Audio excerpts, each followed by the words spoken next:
Hello friends, welcome to my YouTube channel. Today I am discussing about nitrogen fixation.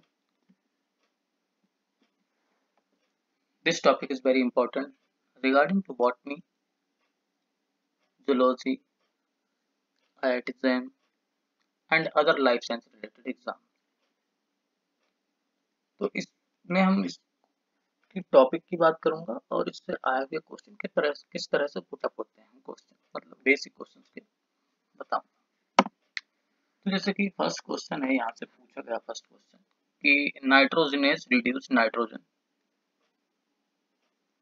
from zero oxidation state to 3 oxidation state in ammonia. लेकिन ammonium ion is formed when ammonia dissolve in water. ये ammonium ion कब बनता है? जब ammonia dissolve होती है water and pick up a proton. The oxidation state of ammonium, इसके ammonium ion की ऑक्सीडेशन स्टेट यहाँ पे इसने पूछी है। ठीक है, टॉपिक में जब पढ़ेंगे तब देख लेंगे। उसके बाद हम बात करेंगे root nodules of legumes. Leg haemoglobin is important because leg haemoglobin का फंक्शन पूछा है, क्यों इंपॉर्टेंट है।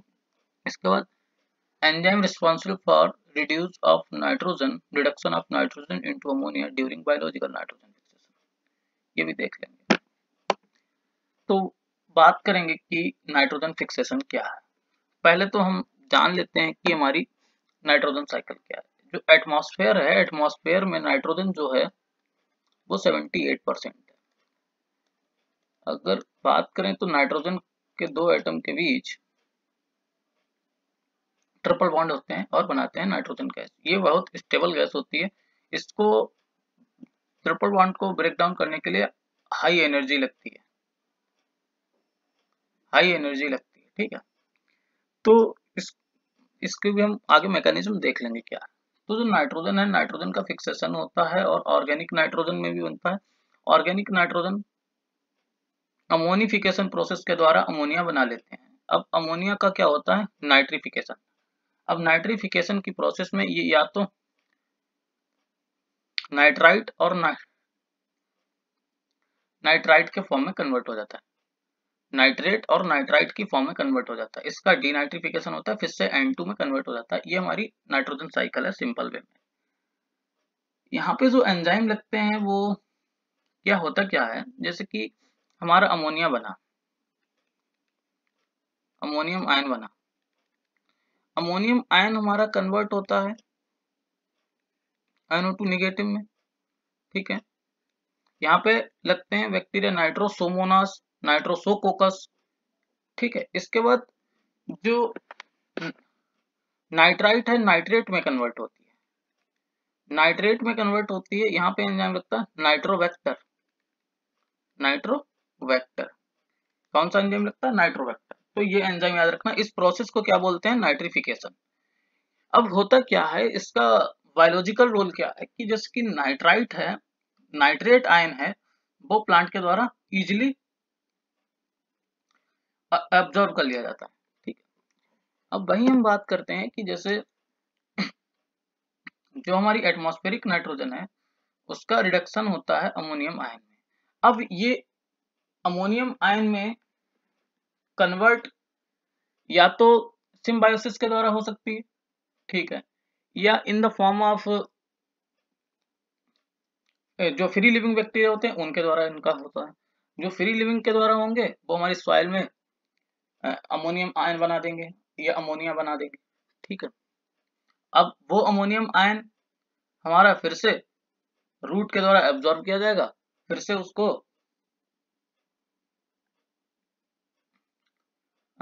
जो अमोनियम एसिमिलेशन होता है उसके द्वारा अमाइनो एसिड और अदर कंपाउंड्स हमारी जो नीड है, क्योंकि nitrogen is a very essential compound for amino acid, nucleic acids and enzyme, इसके सबके लिए बहुत इंपॉर्टेंट है हमारा नाइट्रोजन। ठीक है, तो अब हम बात करते हैं कि जो रेट है, rate of natural and anthropogenic nitrogen fixation. अब अगर हम वही बात करें एंथ्रोपोजेनिक में, तो बात करें तो एन फर्टिलाइजर आ जाएंगे, फॉसिल फ्यूल्स आ जाएगा, ठीक है। लेकिन जो बायोलॉजिक बोले तो नेचुरल जो होगी वो lightning, biological nitrogen fixation of terrestrial system, biological nitrogen fixation of marine system. सबसे ज्यादा हमारी बायोलॉजिकल नाइट्रोजन फिक्सेशन जो होती है वो मैराइन सिस्टम में होती है, उसके बाद टेरेस्ट्रियल सिस्टम में होती है, उसके बाद एंड फर्टिलाइजर्स के द्वारा होती है, उसके बाद फॉसिल फ्यूल्स और उसके बाद ये। ठीक है, जैसे कि हमने अभी इससे पहले वाली स्लाइड में देखा कि जो ऑक्सीडेशन स्टेट है नाइट्रोजन कंपाउंड के, उससे क्वेश्चन आया हुआ था, तो उन्होंने अमोनियम आयन का पूछा था। अमोनियम आयन की ऑक्सीडेशन स्टेट अमोनिया की तरह होती है -3, अमोनियम आयन की भी -3। और इसकी याद कर लेना नाइट्राइट और नाइट्रेट की, नाइट्राइट और नाइट्रेट की। इसकी नाइट्राइट की जो है वो +3 है और नाइट्रेट की +5। ये याद कर लेना, क्वेश्चन कभी भी पुट अप हो सकता है यहाँ से। इसके बाद हम बात करेंगे कि जो नाइट्रोजन फिक्सेशन है उसके एंजाइमोलॉजी के। जैसे कि हमने बात की थी बायोलॉजिकल नाइट्रोजन फिक्सेशन की, तो बायोलॉजिकल नाइट्रोजन फिक्सेशन हमारी जो है वो बोल सकते हैं कि एंजाइम जो होता है वो होता है नाइट्रोजिनेज। नाइट्रोजिनेज जो है डिफरेंट फॉर्म में होता है और different form due to the metal. तो डिफरेंट टाइप की मेटल जैसे मोलिब्डेनम, वैलिडियम, ठीक है, इसके बेस पे ये डिफरेंट टाइप के भी हो सकते हैं नाइट्रोजिनेज एंजाइम। ठीक है, तो बायोलॉजिकल नाइट्रोजन फिक्सेशन के लिए या तो हम biological nitrogen fixation free living bacteria के द्वारा होती है या किसके द्वारा होती है, सिम्बायोसिस, सिम्बायोटिक बैक्टीरिया बोल सकते हैं, उसके द्वारा होती है। ठीक, तो पहले तो हम इसकी मैकेनिज्म कैसे होता है, जैसे हमारी एटमॉस्फेरिक नाइट्रोजन है वो हमारी किस में रिड्यूस होगी, अमोनियम आयन में रिड्यूस होगी। देखो कितना ज्यादा एटीपी लग रहा है, 16 एटीपी लग रहा है, ये याद रखना 16 एटीपी लग रहा है और हाइड्रोजन मॉलिक्यूल बाहर निकल रहा है। कभी कभी क्वेश्चन यहाँ से ये भी पुटअप हो सकता है कि देखो कि क्या है,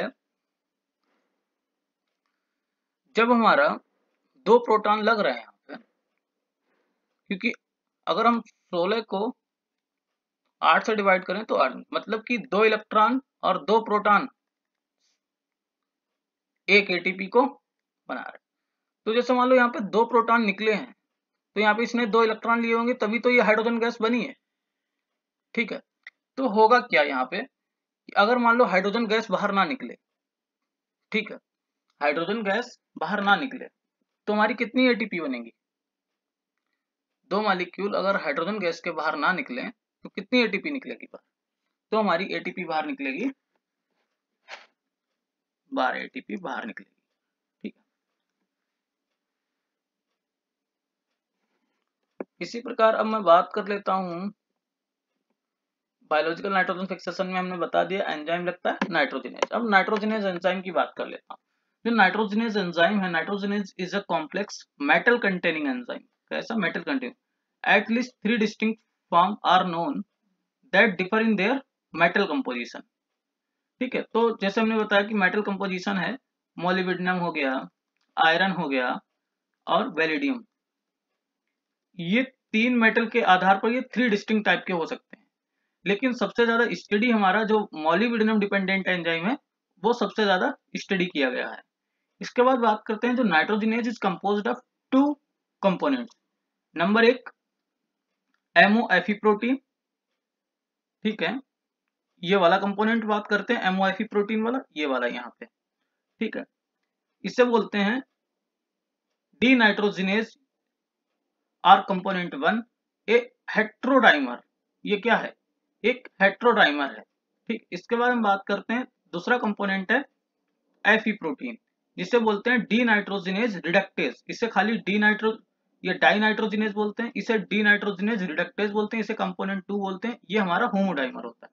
देखो ये हेट्रोडाइमर क्यों है, देखो ये दो सब यूनिट अलग हैं, ये 2 सब यूनिट अलग हैं, इसीलिए इसे हम हेट्रोडाइमर बोलते हैं। लेकिन ये हमारी एक ही डाइमर की बनी हुई है, इसीलिए इसे हम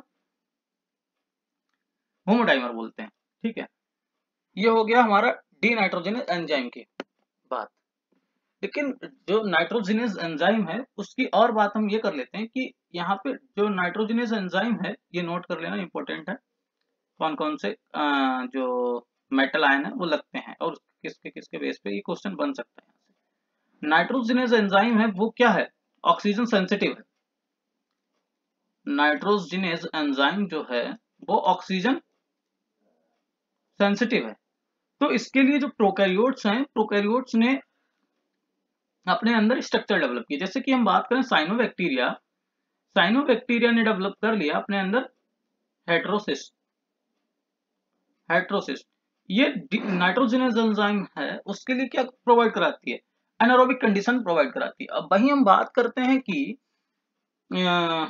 सिम्बायोसिस कंडीशन। सिम्बायोसिस कंडीशन जो होती है, सिम्बायोसिस कंडीशन में नोड्यूल फॉर्म हो जाता है। नोड्यूल के अंदर हमारा क्या बनता है, लैग हीमोग्लोबिन बनता है। लैग हीमोग्लोबिन जो होता है वो ऑक्सीजन स्क्वेंजर का वर्क करता है, वो ऑक्सीजन को बाइंड करके रखता है, जिससे क्या होता है कि वो नाइट्रोजनस एंजाइम के लिए एनारोबिक कंडीशन प्रोवाइड करा सकता है फॉर द नाइट्रोजन फिक्सेशन। ठीक है, तो ये यहाँ पे इवॉल्व होते हैं। फिर तो वहीं हम फिर आगे बात करते हैं कि जो सिम्बायोटिक नाइट्रोजन फिक्सेशन है वो लेग्यूमिनस प्लांट, लेग्यूमिनस प्लांट में जैसे बैक्टीरिया के नाम याद कर लेना, एजोराइजोबियम, ठीक है, ब्रेडीराइजोबियम, फोटोराइजोबियम, राइजोबियम, सिनोराइजोबियम। ये फ्रेंकिया बैक्टीरिया बहुत पूछा जाता है, इसका भी याद कर लेना। इसके बाद गोनेरिया भी पूछा जाता है। गोनेरिया होस्ट प्लांट है, इसमें जो होता है, इसमें रूट में नहीं बनता, इसमें गोनेरिया में जो होता है वो स्टेम में हमारा नोड्यूल का फॉर्मेशन होता है। ये एक स्पेशल केस है, ध्यान रखना। ठीक है, इसमें कहाँ पे बनता है, स्टेम में बनता है। एजोला है, ये भी सिम्बायोटिक शुगर केन है, तो इसमें नॉस्टॉक कहाँ पे रहती है, स्टेम में रहती है। तो ये याद रखना, ये स्पेशल केस है। ठीक है, इसके बाद शुगर केन, एसिटोबैक्टर। ठीक है, इसके बाद फ्री लिविंग में हम बात आ जाती है, free living, anaerobic, non photosynthetic. इसके आधार पर क्वेश्चन बन सकते हैं, ये टेबल याद कर लेना। बात आ गई है जब सिम्बायोसिस होती है, सिम्बायोसिस के लिए वहां पे क्या होता है, बात करें अगर हम लेग्यूमिनस प्लांट में, तो कैसे नोड्यूल के अंदर राइजोबियम बैक्टीरिया रहता है, तो कैसे रूट का नोड्यूल जो होता है वो कैसे फॉर्म होता है। तो बात कर लेते हैं यहाँ पे, जो प्लांट होते हैं, प्लांट एक स्पेशल टाइप का केमिकल रिलीज करते हैं। ठीक है, केमिकल रिलीज करते हैं, वो फिनोलिक कंपाउंड्स होता है। ठीक है, फिर वो जैसे ही रिलीज करते हैं तो वहां पे बैक्टीरिया अट्रैक्ट होते हैं। अब बैक्टीरिया जब अट्रैक्ट होते हैं वहां पे, तो वो वहां पे कोलोनाइजेशन स्टार्ट करते हैं, फिर वो इन्फेक्शन करते हैं और इन्फेक्शन ट्यूब फॉर्म करते हैं। ठीक है, अब फिर वहां से स्टार्ट होती है नोड्यूल का फॉर्मेशन। तो जो 4 प्रिंसिपल स्टेप हैं वो याद कर लेना, इनसे क्वेश्चन बन सकते हैं।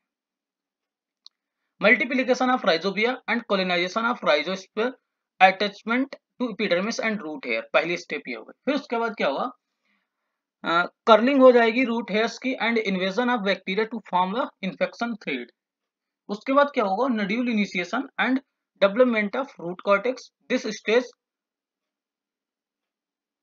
Concurrent with stage 1। इसके बाद क्या होगा, release on bacteria from the infection thread and their differentiation as specialised nitrogen fixation cell.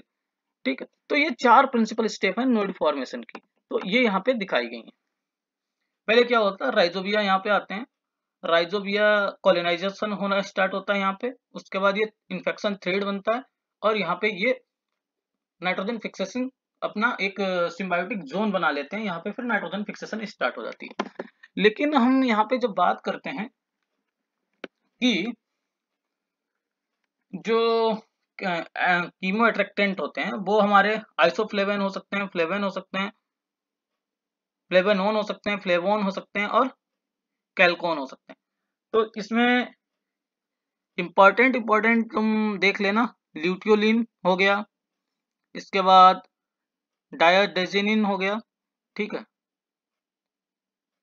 डायाजेनिन याद कर लेना, नेरिंजेनिन याद कर लेना। ये कंपाउंड है जो याद कर लेना कि किस टाइप के कंपाउंड प्लांट सेल रिलीज करती है। ठीक है, तो इसकी जो मैकेनिज्म है वो यहाँ पे हम देख लेते हैं। जैसे कि प्लांट है, प्लांट ने क्या किया, कीमो अट्रैक्टेंट रिलीज किया, फ्लेवोनाइड। फ्लेवोनाइड में हमने जैसे कि बताया डेनिंजेनिन, नेरिंजेनिन। ठीक है, अब यहाँ पे नोड डी जीन होता है। ठीक है, नोड डी जीन होता है, इसको सेंस करता है। और नोड डी जीन जो होता है ये कॉन्स्टिट्यूटिव एक्सप्रेशन होता है। जैसे कि तुमने एग्रोबैक्टीरियम में देखा होगा कि वहां पे विर ए जीन जो होता है वो केमिकल को एक्सेप्ट करता है, यहाँ पे नोड डी जीन है वो एक्सेप्ट करता है, और ये nod D gene act as a transcription factor for common nod gene. ठीक है, जो नोड जीन है उनको ट्रांसक्राइब करता है। जैसे कि कॉमन नोड जीन जो होते हैं वो नोड ए बी सी होते हैं, और होस्ट स्पेसिफिक नोड जीन जो होते हैं एच एफ होते हैं। ठीक है, तो जो अब ये जो नोड फैक्टर जीन होते हैं वो अपना अपना एंजाइम बनाते हैं, और एक कंपाउंड बनाते हैं नोड फैक्टर। ठीक है, तो जैसे कि जैसे ही हमारा यहाँ से ये रिलीज हुआ, फ्लेवोनॉइड्स रिलीज हुए, इसे नोड डी जीन के द्वारा सेंस किया गया, और नोड डी जीन ने ट्रांसक्राइब किए nod A B C gene. अब इसने बनाया नोड फैक्टर। अब ये नोड फैक्टर जो है, ये जो नोड फैक्टर है हमारा बैक्टीरिया से जाके प्लांट सेल में जाएगा। ठीक है, अब इसने प्लांट सेल में यहाँ पे क्या किया, ये देखो यहाँ से अब इसे प्लांट सेल में फिर से जाएगा, ये नोड फैक्टर प्लांट सेल में जाएगा।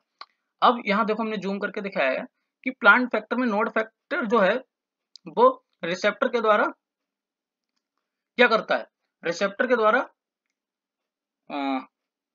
सेंस किया जाता है, और यहाँ पे कैल्शियम का कंसंट्रेशन बढ़ाता है। तो जो हमारा यहाँ पे जो नोड्यूल फॉर्मेशन में होता है, फिर जैसे ही कैल्शियम का कंसंट्रेशन बढ़ता है उसके बाद और बहुत सारी प्रोसेसेस होती हैं कि कॉलमोडिलिन प्रोटीन का भी रोल यहाँ पे आता है। उसके बाद हम बात करें कि साइटोकाइनिन हार्मोन्स जो होते हैं वो भी रोल प्ले करते हैं। तो ये जैसे ही पूरी सिग्नलिंग स्टार्ट होती है, क्योंकि हम डिटेल में यहाँ पे सिग्नलिंग खाली आउटलाइन बता दी, कैल्शियम आयन का इंक्रीज होगा जिससे कॉलमोडिलिन प्रोटीन रिलीज इंक्रीज होगी। उसके बाद यहाँ पे साइटोकाइनिन हार्मोन्स का भी इंक्रीज होगा, जिससे हमारा क्या होगा, सिम्बायोसिस स्टेबलाइज हो जाएगा, और यहाँ पे नाइट्रोजन फिक्सेशन स्टार्ट हो जाएगी। अब होगा क्या, ये जैसे ही इंक्रीज होंगे इसके बाद ये एंजाइम, ये जो हैं नोडिलिन जीन जो होते हैं, नोडिलिन जीन ट्रांसक्राइब होना स्टार्ट हो जाते हैं, जिनमें हमारे लेट नोडिलिन जीन होता है, late nodulin gene, nod gene और नोडिलिन जीन में डिफरेंस है। ये हमारे प्लांट में होते हैं, वो हमारे कहाँ होते हैं, बैक्टीरिया में। ठीक है, तो लेट नोडिलिन जीन में हमारा लेग हीमोग्लोबिन आ जाता है। ठीक है, और ज्यादा जीन की यहाँ पे बात नहीं करेंगे। जो लेट नोडिलिन जीन होता है वो हमारा लेग हीमोग्लोबिन होता है। लेग हीमोग्लोबिन किसके लिए रिस्पॉन्सिबल है, ऑक्सीजन स्क्वेंजिंग के लिए, किसके, प्लांट सेल के अंदर। ठीक है, तो इसका हमारा प्लांट सेल में ही लेग हीमोग्लोबिन बनता है। तो ये हो गया यहाँ पे कैसे हमारा सिम्बायोसिस होती है, कैसे हमारी नोड का फॉर्मेशन स्टार्ट होना होता है। तो हमारा फिर नोड का फॉर्मेशन स्टार्ट होना हो जाता है इसी प्रकार। अब होता क्या है, the most important late nodulin gene, जैसे हमने बताया लेट नोडिलिन जीन जो मोस्ट इंपॉर्टेंट है वो लेग हीमोग्लोबिन है, which are required for stabilising and appropriate oxygen environment with high O2 flux and low free O2 tension. ठीक है, ज्यादा O2 को ये फ्लक्स करता है, और लो फ्री O2 टेंशन मतलब लो जो फ्री O2 है उसको बहुत कम मात्रा में रखता है। ठीक है, अब 3 factor important for maintaining low concentration in nodules, ये 3 फैक्टर इंपॉर्टेंट है और याद कर लेना। First is that the entry of O2 in the nodule is controlled by the variable permeability barrier in the nodule parenchyma। एक तो ये है कि जो वेरिएबल परमेबिलिटी बैरियर होते हैं नोड्यूल की पैरेन्काइमा में, वो भी एक O2 के कंट्रोल करती हैं। अब इस O2 को कंट्रोल करने की जरूरत क्या है, क्योंकि हमें क्या होता है कि जो हमारा नाइट्रोजिनेज एंजाइम वो एनारोबिक कंडीशन में वर्क करता है, उसके लिए ऑक्सीजन की आवश्यकता नहीं होती। सेकेंड इज दैट कि द जो O2 binding plant protein lag hemoglobin play active role in regulating and delivering O2 in the infected cells। जो हमारी लेग हीमोग्लोबिन प्रोटीन है इज अ मोनोमर, ये इंपॉर्टेंट है, ये क्वेश्चन यहाँ से बन सकता है, क्योंकि जो हीमोग्लोबिन होती है वो टेट्रामर होती है, इसी प्रकार जो हमारी मायोग्लोबिन होती है वो मोनोमर होती है, इसी प्रकार हमारी जो लेग हीमोग्लोबिन है वो मोनोमर है। ठीक है, तो हम बात करते हैं, यहाँ से क्वेश्चन बन सकता है, ये इंपॉर्टेंट है कि लेग हीमोग्लोबिन प्रोटीन है वो मोनोमर है with a single heme moiety and despite its name it is more analogous, किसके एनालोगस है, मायोग्लोबिन के एनालोगस है, ठीक है। It does not display the cooperative oxygen binding behaviour, जैसे कि लैग हीमोग्लोबिन है या मायोग्लोबिन है, ये कोऑपरेटिव बाइंडिंग शो करते हैं ऑक्सीजन के साथ, but in case of lag haemoglobin this is not so cooperative binding of oxygen, ठीक है। यहां से भी क्वेश्चन बन सकता है कि क्या हमारा leghemoglobin cooperative binding show करता है, नहीं, लैग हीमोग्लोबिन हमारा कोऑपरेटिव बाइंडिंग शो नहीं करता है। Finally bacteria respiration is a major O2 sink. अब क्या है कि बैक्टीरिया अपनी जो अपने आप को अपने अपनी अपनी मतलब जो उसको फूड डाइजेशन करना है या अपनी जो प्रोसेस पूरी करनी है उसमें वो O2 को कंज्यूम करता है, तो वो मेजर O2 सिंक कहलाता है। यहाँ पे देखो मैंने जैसे आउटलाइन दिखाई, जो नाइट्रोजन है, यहाँ पे भी हमने वो आउटलाइन दिखा दी तुमको कि जो नाइट्रोजन है, अच्छा मैंने तुमको वो नहीं बताया कि जैसे कैसे हमारा वो एंजाइम नाइट्रोजनेज है वो कैसे फिक्स करता है। जैसे कि यहाँ पे है, ये नाइट्रोजन है, ये फ्री नाइट्रोजन हमारी होती है और ये अमोनिया में कन्वर्ट करता है। नाइट्रोजनेज एंजाइम भी हमारा किस में कन्वर्ट करता है, अमोनिया में। अब एक चीज यहाँ पे ये सोचने वाली है कि जो फ्री लिविंग है वो तो हमारे सॉइल में बना देंगे अमोनियम आयन को, उसको हम फिर से नाइट्रेट में कन्वर्ट करेंगे। वो कैसे नाइट्रेट में कन्वर्ट करते हैं वो अभी हम देख लेंगे, लेकिन सिम्बायोसिस में तो हमारी डायरेक्ट अमोनिया उसमें बन जाती है, तो उसका डायरेक्ट हमारा अमोनियम एसिमिलेशन होगा जो हमारा अमाइनो एसिड बनाएगा। वहां पे ट्रांसपेप्टाइडेशन रिएक्शन, ट्रांसएमिनेशन रिएक्शंस होती हैं जिससे हमारा अमाइनो एसिड बनता है, ठीक है। तो इतनी यहाँ पे बात हो गई। इसके बाद जब हम बात करते हैं, यहाँ पे हमने बताया कि हमने कॉमन आउटलाइन यहाँ पे दिखा दी है। कॉमन आउटलाइन बोले तो कि जैसे हमारी एटमॉस्फेयर में नाइट्रोजन है, अब फ्री लिविंग बैक्टीरिया ने इसको अमोनियम आयन में कन्वर्ट कर दिया। अब इस अमोनियम आयन को हम नाइट्रिफिकेशन के द्वारा किसमें कन्वर्ट कर लिया, नाइट्राइट में, नाइट्रेट में, नाइट्रिफिकेशन। अब एक चीज यहाँ पे याद रखने वाली चीज, nitrogen to ammonia is a reduction process. लेकिन जब अमोनिया से हमारी, यहाँ पे इसीलिए और मैंने ये स्लाइड डाली है, अमोनिया से हमारा नाइट्रेट जब बनता है, अमोनिया से जब हमारा नाइट्रेट बनता है, this is the process is oxidation, ये ऑक्सीडेशन प्रोसेस है। अब ऑक्सीडेशन प्रोसेस है, इस नाइट्राइट को प्लांट के द्वारा ऑब्जर्व कर लिया जाता है। अब इससे इसका फिर से रिडक्शन होता है, ठीक है। ये नाइट्राइट हमारा नाइट्रेट रिडक्टेज के द्वारा नाइट्राइट में कन्वर्ट होता है और फिर नाइट्राइट रिडक्टेज के द्वारा अमोनियम आयन में कन्वर्ट होता है। इसका फिर से हम किसमें देखते हैं, रोल। फिर इसका हम वही अपना अमोनियम आयन एसिमिलेशन जो होता है, फिर उससे हमारे अमाइनो एसिड बनते हैं जो हमारी प्लांट सेल के लिए बहुत इंपॉर्टेंट है, उसमें हम इसका रोल देखते हैं। तो जो हमारा ये एंजाइम है, ये हमारा है nitrate reductase is a homodimer enzyme, ठीक है। ये क्या करता है, ये एक होमोडाइमर एंजाइम है, ये कन्वर्ट करता है हमारा NO3 नेगेटिव को NO2 नेगेटिव में, ठीक है। एक होमोडाइमर एंजाइम है, इसके पास क्या क्या है, ये एक NADPH लगता है यहाँ पे, ठीक है। FAD है इसके पास, हीम है ग्रुप, और कोबाल्ट भी है, ध्यान रखना, मोनिबिडियम के साथ यहाँ पे कोबाल्ट भी है। इसके बाद हम बात करते हैं, ये हमारा नाइट्राइट रिडक्टेज है, नाइट्राइट रिडक्टेज एंजाइम है। ये हमारा कौन सा था, नाइट्रेट, ये नाइट्राइट रिडक्टेज। यहाँ पे आयरन सल्फर सेंटर है और हीम ग्रुप है, इलेक्ट्रॉन ये लेता है और हमारा किसमें कन्वर्ट हो जाता है, नाइट्राइट से अमोनियम आयन में कन्वर्ट हो जाता है। तो हम आगे देख लेते हैं कि कैसे क्या होता है, ठीक है। देखो होता क्या है, जो अमोनियम नाइट्राइट बना, नाइट्राइट है, अब इस नाइट्राइट को हम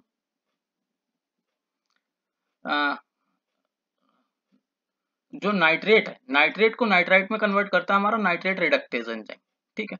अब ये नाइट्राइट हमारी प्लास्टिड में गई, अब प्लास्टिड में ये नाइट्राइट रिडक्टेज इसको अमोनियम आयन में कन्वर्ट कर देता है। अब ये अमोनियम आयन के द्वारा हमारे किसमें चले जाते हैं, ये चली जाती है हमारी, जो हमारा होता है, हम इतनी देर से बोल रहे हैं अमोनियम या अमोनिया एसिमिलेशन। जैसे कि पहले हमने बात किसकी की थी, नाइट्राइट एसिमिलेशन की, ठीक है। तो इसी प्रकार अमोनियम एसिमिलेशन होता है। तो इस अमोनियम एसिमिलेशन में ये जब चली जाती है तो वहां पे ये फिर हमारी क्या बनाती है, ग्लूटामाइन अमाइनो एसिड बनाती है, जिनका हमारा यूज है, इन ग्लूटामाइन अमाइनो एसिड को एक्सपोर्ट कर दिया जाता है, ठीक है। तो ये होल प्रोसेस में जाना अभी जरूरी नहीं है for CUT PG entrance exam के पर्पज से, लेकिन ये एंजाइम है, इनके बारे में थोड़ा पढ़ लेना, जैसे ठीक है, गोट एंजाइम बोलते हैं इसे। ये हमारा हो गया यहाँ पे। और आप इसमें क्या याद रख सकते हैं, ऐसा कुछ याद रखने वाला और है नहीं, लेकिन मैंने यहाँ पे मेंशन नहीं किया, कुछ चीजें और यहाँ पे नोट करने वाली हैं। जैसे कि जो हमारा अमोनियम आयन है, इसको भी, अमोनियम आयन जो होता है, जो अमोनियम आयन है उसको भी हम किसमें, प्लांट सेल में ट्रांसपोर्ट कर सकते हैं फ्रॉम द सॉइल।